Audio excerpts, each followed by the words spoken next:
So, ang ganda lang ng way dito, no? Ito na naman yung isang OFW sa Poland. Pero ngayon is dumayo tayo dito sa Germany. Kasi mga, ano lang naman to?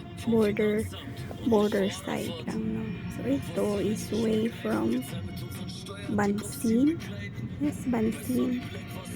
Say, Bansin hanggang sa Kachu Village. Isang village dito sa Germany. So, ang ganda ng napag-video ko dito kasi ang ganda ng tawag doon, ulap or ng langit, napaka-blue. Tapos, ganda lang ng dinadaanan, yung mga dahon ng puno is nag-yellow na. Ang ganda ng ang ganda ng langit, blue na blue, clear na clear. Tapos yung ulap naman is puting puti, white na white na.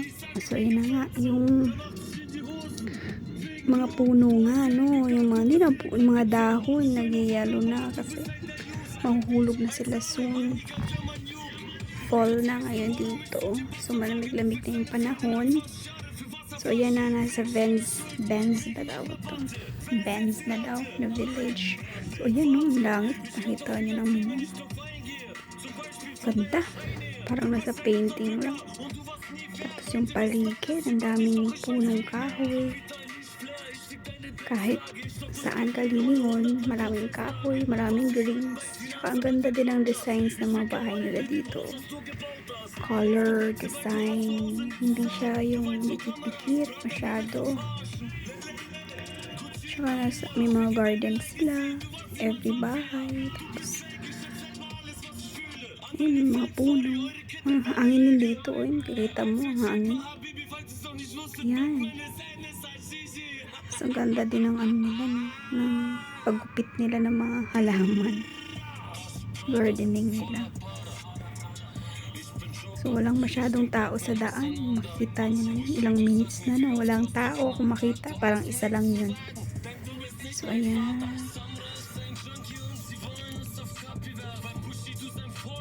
Ang kabukiran.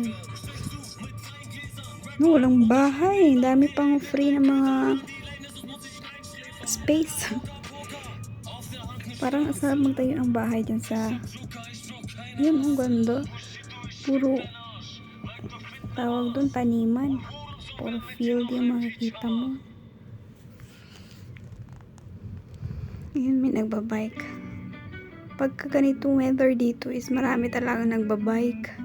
Kasi parang form of exercise na rin nila. Tsaka form of transportation. Kasi nga walang masyadong buses na pumapasok or umiikot.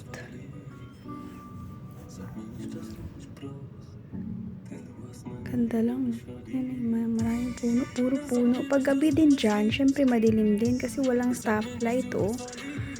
So,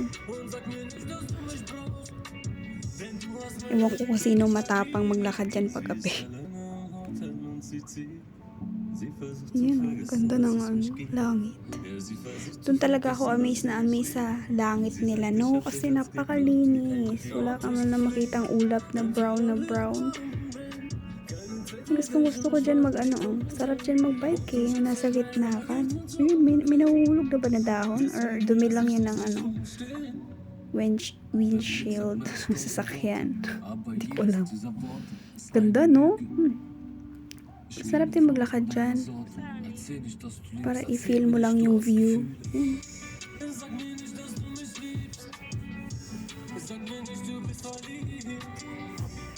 Walang kalat sa daan. Kakatuwa talaga. Kaya nakakahiya rin magkalat pag ganyang kalinis. Kasi nga, syempre, yun.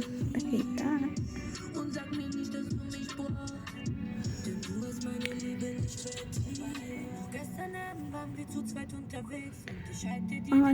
Ang likod. Pero hayaan nyo na, raw video naman kasi to. Para ma-review ko rin to in the future purposes. Siyempre, pag na-upload mo na to is pwede mo na i-delete sa album. Para iwas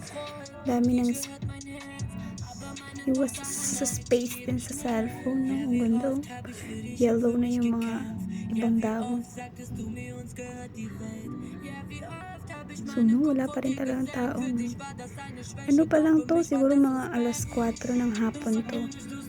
So ang start kasi dito ng init talaga is hanggang ano yan, hapon ang start pa. Hindi naman hapon, mula umaga hanggang hapon. Syempre may araw na yan. Pero ang kainitan talaga dito ng sikat ng araw is mga alas 4, alas 3 hanggang alas 6, alas 7 ng gabi.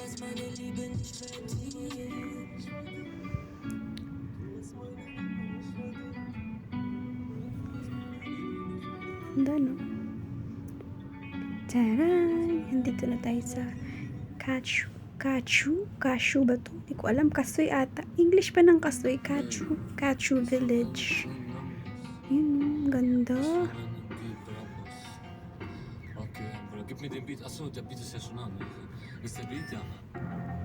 Mahangin na mainit.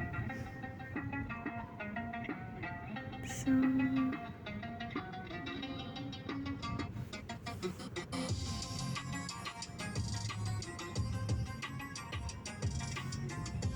na